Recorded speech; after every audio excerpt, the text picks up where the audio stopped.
Özünde жоқ нерсени бирөөнө чын кылып көрсөтүштөн ойлош керек. Бул жерде айтып аткан нерсе ушул: сенде машина жок, үй жок.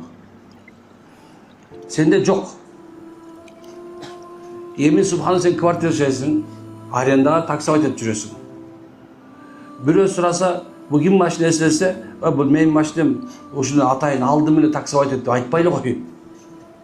Эмне себептен? Анткени сенден эки береке качат. Биринчи, жүзүңдөн нур качат, калпычынын жүзүнөн нур болбойт. Адамдар аны жактырбайт, нервный стресс болот ал. Эмне үчүн билесиңер? Анткени калп адамдын денесинде керек болсо, жана ион деген нерсе бар го, ошо энергияны жок кылып салат. Калпычыда мындай керек болсо жан дүйнөсү мындай катып куурап калат.